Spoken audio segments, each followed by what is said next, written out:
Welcome back to the Sipping Sooner. Thank you for joining me again today. Today we thought we'd lighten the mood a little bit.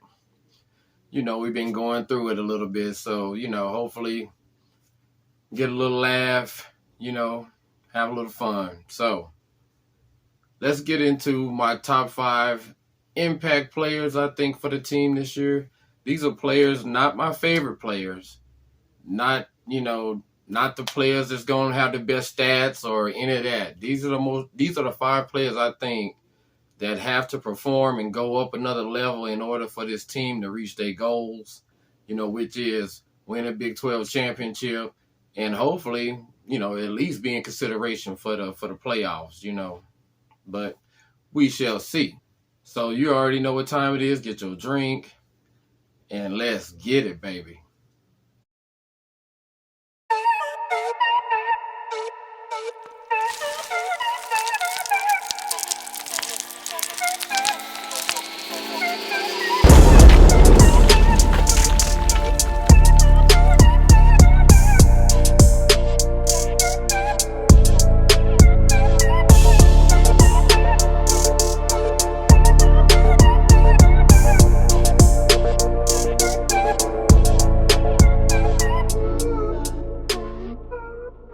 All right, here we are back in the lab.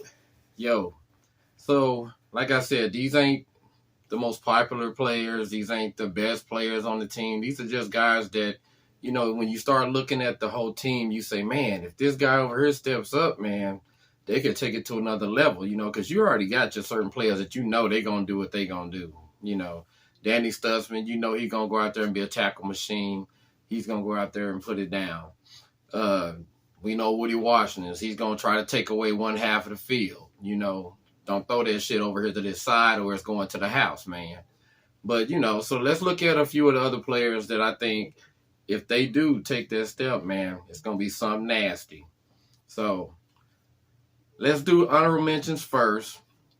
So here we go. Let's get Gentry Williams, Gavin Sawchuk, Gavin Freeman, Jared Kanak, and Reggie Pearson and R. Mason Thomas, man.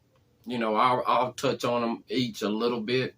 But these guys right here, man, I think those guys they very important to this season. Almost, damn near mandatory. But if these guys even take a half a step, man, it's going to be something lovely. Gentry Williams, most likely, is going to be the starter opposite of Woody Washington. Hopefully, I think we'll see a lot of rotation between him and Kendall Dobie and Josiah Wagner. I don't know, how they going to do that, but I expect to see a nice little rotation on that side of the field. All of those guys vying to be that. And I think we'll see a lot of that. We'll see a lot of that rotation, especially in the non-conference. Once we get to conference, I think you'll see it cut down a little bit until the game gets well in control, and then you'll see the rotation come back. Gavin Sawchuk, we know he's going to be a feature back this year, right along with Javante Barnes. Man, I like Gavin because it's like I said before, man, this dude, if he hits that hole, he's out of here, man. You ain't catching him. You're not catching him. Eric Gray would break through the line sometimes, man. You'd be like, damn, his feet is moving fast, but he ain't moving. He ain't going nowhere. What the hell? But, we love Eric Gray. That dude had good vision, and he could cut on a dime. I thought he was going to tear his ACL a couple of times he was doing that shit. And then you always got Marcus Major, back there, as the X factor. If dude can stay healthy, we know he's a beast physically if he can just stay healthy. But he ain't in this video, so we've done talking about him. Gavin Freeman, from all the buzz we hear, Brent Venables loves him. Everybody loves him. Dude's just putting it down. Smith even loves him. So if Gavin Freeman comes out there and does half the stuff that they praising him for in spring and in fall camp, then we could have even a better version than Drake Stoops. I like Drake Stoops, man. You can count on that dude to do what he's going to do. But I think Gavin Freeman also has the speed to take it to the house. So that's going to be something nice to see as well out of that slot position, So hopefully he can come out there and do what he's doing, man, and we're gonna be good to go. Now let's go over to the defense and hit up Jaren Kanak. Jaren Kanak, man, from what I'm understanding, he's catching on, and we already know that's his only limitation. Dude physically is straight up gifted. If he can keep his mental part of his game together, man, it's gonna be scary, man, because we know he can get from sideline to sideline in a blink of an eye, man. The dude is good, man. Shit, he almost as fast as me. But we'll see, man. You know, I think he'll take a step forward this year, man, and it's gonna be nice to see when him and Danny out there, you know, and you know, either Harrington or McCullough, you know, playing that cheetah, man. That's gonna be nice, man. I mean, like I said, I love Deshaun White, I love Ugwoegbu, but both of those dudes were statues. They was both pretty stiff. So it's gonna be interesting since we done got, in my opinion, quite a bit more athletic in that position across the board. All right. Let's come on and get Reggie Pearson, transferred from Texas Tech. Reggie, man, we already know that man can hit. Ask Dylan. Dylan can testify. I mean, he was part of the great defense up in Wisconsin. So he knows what a good defense looks like. And, you know, he went on Unfair Sports with Jay and basically told him this should be a top 5 defense. Now, I don't know if we're going to get the top 5, but just the simple fact that he's even talking in that language is good enough for me. I mean, because like I said, if we can get a top 25 defense, man, I'm happy with that, you know. So let's see what Reggie ends up doing. You know, I think, man, he's going to come down in the box and lay somebody out, man. I hope he don't mess around and hurt his still trying to hurt somebody. But we'll see, man. It's going to be exciting. It's been a while since we had a real hitter, man. You know, Pat Fields and Delarian Turner, yeah, man, those was good players, man. But they wasn't about hitting like Reggie is. Reggie be hitting. I mean, man, I'm trying to go. Let's see. I got to go all the way back to one of my favorite hitters from back in that time. You know, not that damn long ago. Brandon Everidge. Brandon Everidge will come and lay that wood on your ass. But we'll see. I'm excited to see what Reggie do this year. All right, R. Mason Thomas, in my opinion, couldn't be the best edge rusher that we have. You know, the dude is definitely probably one of the more athletic ones. I mean, outside of PJ, but PJ, you know, he still got to get that experience. But R. Mason, though, I think he's ready, man. He done put on those extra pounds. He's ready to come off that edge, man. So I expect to see R. Mason go out there and put in some work, man, this year. All right, now let's get into the top 5, man. And we're going to start this off with the man who's making a lot of buzz in fall camp, catching touchdowns and carrying on, acting a fool out there. Andrel, how does the back of my head look, Anthony? We already know.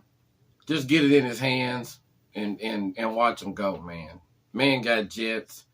I mean, this should remind us a little bit of the days when we had Hollywood and Dede. Both of those guys could go. So I'm anxious to see Andrel step up. We know he didn't have a whole lot of production at Michigan, but I mean they didn't really use him like that. You know,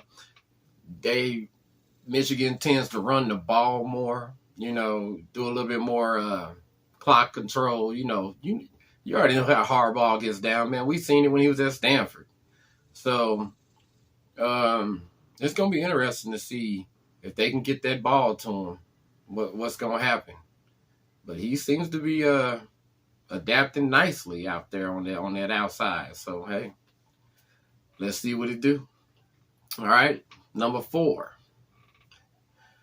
Justin. Just fucking show us Harrington. Come on, man. And I've been waiting so long for this guy to pop off, man. Every year, I'm sure I'm not alone. Every year we hear about how he's just a freak of nature in practice and camp and all this. And then the season rolls around, and for one reason or another, it just never materializes. Well, I think, man, the reports are is that they think this is gonna be it right here, man. I mean, this is the last chance, ain't it? I think. Shit, it better be it. I think. I actually think he's gonna end up playing more than Deshaun McCullough. Deshaun McCullough, man, is a freak as well, but I think it's still taking him a little bit longer to catch on to the scheme. So, man, I think we're going to see quite a bit of Justin, man. And man, I can just thinking about the potential is just nasty, man.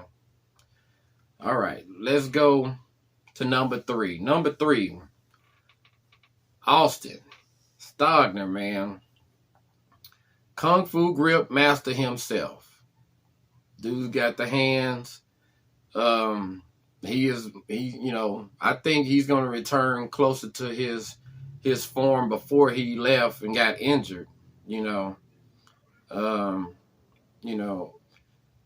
Austin, man, I'm telling you, when he came in with Spencer and him, and we was expecting big things out of him, and he did good, man, his first year. Then the injury came, and then he had the setback, and he ended up taking his little mini vacation to South Carolina. But, yeah, I mean, it would have been really nasty to see if he would have stayed, man, and him with Braden. Shit, man, because Braden's ass, man, he was on the field the entire game. I don't know how that man made it, man. Ain't no way in hell. Yeah, I'm glad to see Austin back. I think he's going to give Dylan a target over the middle. And once they start hitting that middle and opening, it's going to open up that outside. That's when your Andrel Anthony's or Brendan Thompsons come in, and Farouk, all those guys. It's going to be lovely, man. I'm telling you. It's going to be good to have. And Braden Willis, man, that was my dude. So I ain't taking nothing away from him. And he was a hell of a blocker. He gave 100% effort. You knew he was going to do his job.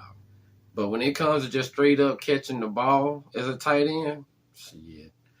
Austin's that dude, man. He's that dude, man. And hopefully he can just stay healthy. I know he's going to be tired because we don't have a lot of depth behind him. So we're going to see how it works out, man. Maybe we see more, 4 wide receiver sets, even 5 at times. So who knows? We'll see. All right, let's get down here to number 2. Billy, give me that shit, Bowman. And the give me that shit is what he told Spencer Sanders in the OSU game when he threw that weak ass shit out there. But anyway, and what? Speaking of Spencer, what? I mean, for real, what was he thinking when he transferred to Ole Miss? You figure somebody, with his damn experience, he would have went somewhere where he would have been guaranteed to be the starter. I just don't understand what his logical thinking was with that one. But, oh well.